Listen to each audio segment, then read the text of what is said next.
जय गुरुदेव, सभी को प्रणाम।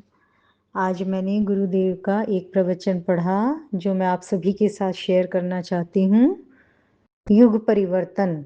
गुरुदेव कहते हैं, देवियों भाइयों, थोड़ी सी बातें ऐसी जो आपको गांठ बांध करके रखनी चाहिए और कभी भूलना नहीं चाहिए। इसको आप गांठ बांध करके रखना, कभी भूलना मत। एक बात मुझे आपसे ये कहनी थी, आप एक विशेष उद्देश्य को लेकर के विशेष प्रयोजन के लिए इस विशेष समय पर पैदा हुए हैं। ये युग परिवर्तन की वेला है।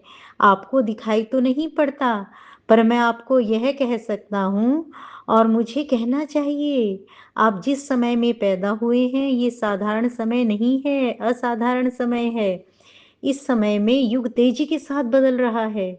आपने देखा नहीं किस तरीके से परिवर्तन विश्व की समस्याओं में बदलते हुए जा रहे हैं।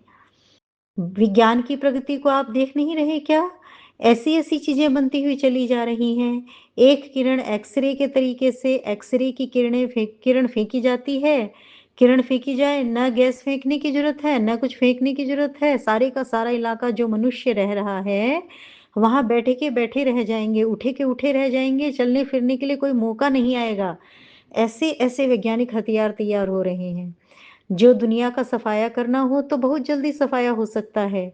विनाश की दिशा में विज्ञान के बढ़ते हुए चरण जिस तेजी से बढ़ रहे हैं, अगर चाहे तो एक खराब दिमाग का मनुष्य सारी दुनिया को इस सुंदर वाले भूमंडल को, जिसको बनाने में लाखों वर्षों तक मनुष्य को श्रम करना पड़ा, इसका सफाया किया जा सकता है। आज ऐसा वक्त है, इंसान जितना घटिया होता चला जाता है, उतना घटिया आदमी पहले कभी नहीं हुआ था। दुनिया के पर्दे में इतिहास ये बताता है कि मनुष्य इतना घटिया आदमी कभी नहीं हुआ। आदमी समझदारी के हिसाब से बढ़ रहा है, विद्या उसके पास ज़्यादा आ रही है, समझदारी उसके पास ज़्यादा आ रही है, पैसा उसके पास ज़्यादा आ रहा है, अच्छे मकान ज़्यादा आ रहे हैं, सब चीज़ ज़्यादा आ रही है।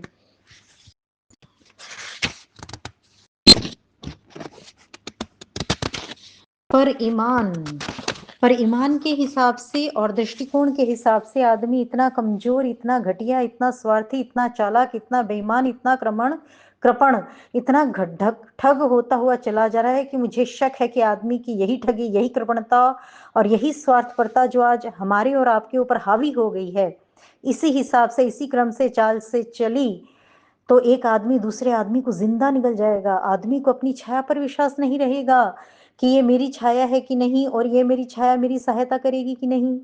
आज ऐसी ही विचित्र स्थिति है बेटे, हम कुछ कह नहीं सकते। जैसी दुनिया की विचित्र स्थिति है, भयानकता आज हमारे सामने खड़ी है। युग का एक पक्ष विनाश के लिए मुंह फाड़कर खड़ा है। देखिए, गुरुदेव ने इतनी भयानक स्थिति आज की उस टाइम पे लिख दी, हमारे सामने एकदम एक पिक्चर खींच के रख दी है। फिर आगे देखिए गुरुदेव क्या कह रहे हैं, हमें समझा रहे हैं, अगर इसी क्रम से इसी राह पर जिस पर आज हम चल रहे हैं, वैज्ञानिक उन्नति, मनुष्यों के भीतर स्वार्थपरता की वृद्धि, मनुष्यों की संतानों पर नियंत्रण का अभाव, यही क्रम चला तो दुनिया नष्ट हो जाएगी। आप ध्यान रखना, 100 वर्ष बाद हम तो जिंदा नहीं रहेंगे। आप में से कोई जिंदा रह जाए तो देखना दुनिया का क्या हाल होता है। अगर ये स्थिति बनी रही तो एक और स्थिति है जिसका हम ख्वाब देखते हैं, सपने हम देखते हैं। हमारे सपनों की दुनिया बड़ी खूबसूरत दुनिया है। ऐसी दुनिया है जिसमें प्यार भरा हुआ है, मोहब्बत भरी हुई है, विश्वास भरे हुए हैं, एक दूसरे के प्रति सहकार भरे हुए हैं, एक दूसरे की सेवा भरी हुई है। इतनी मीठी, इतनी मधुर दुनिया है, हमारे दिमाग में घूमती है। अगर हमारे सपने कदाचित साकार हो गए तो ये भरा हुआ विज्ञान, ये भरा हुआ धन, ये भरी हुई विद्या, ये भरी हुई सुविधाएं आदमी के लिए मैं सोचता हूँ स्वर्ग के वातावरण को उतार करके जमीन पे ले आएंगी। हजारों लाखों वर्ष पूर्व न सड़कें थी, न बिजली थी, न रोशनी थी, न टेलीफोन था, न डाक खाना था, न कुछ भी नहीं था।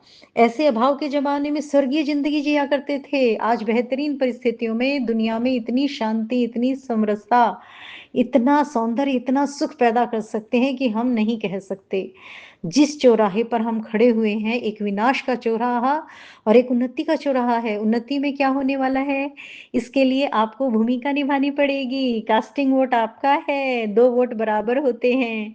1 वोट प्रेज़िडेंट का होता है, प्रेज़िडेंट दोनों वोट बराबर वाले में से जिसको चाहे उसके पक्ष में अपना डाल सकता है, उसी को जिता सकता है। आप लोग बैलेंसिंग पावर में हैं, आप चाहें तो अपना वोट उसकी ओर डाल सकते हैं जो पक्ष विनाश की ओर जा रहा है, आप चाहें तो अपना वोट उसके पक्ष में डाल सकते हैं जो सुख और शांति लाने के लिए जा रहा है। मैं सोचता हूँ आपको ऐसा ही करना चाहिए।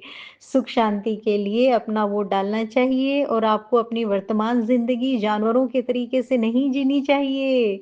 आपको अपनी वर्तमान ज़िंदगी मनुष्यों के तरीके से, विचारशीलों के तरीके से, समझदार के तरीके से खर्च करना चाहिए। ये विशेष समय है, ऐसा समय फिर आने वाला नहीं है। आज की बात समाप्त। देखिए गुरुदेव ने हमें कितना सुंदर समझाया कि हम कौन से पक्ष को चुनते हैं। जिस पक्ष को चुनेंगे वही बातें समाज में बढ़ेंगी। तो इसी के साथ सभी का बहुत-बहुत धन्यवाद। आप ये वीडियो और लोगों को भी शेयर कीजिए जिससे गुरुदेव की बातें ज़्यादा से ज़्यादा लोगों तक पहुँचे। आप सभी के सहयोग के लिए बहुत-बहुत धन्यवाद। जय गुरुदेव।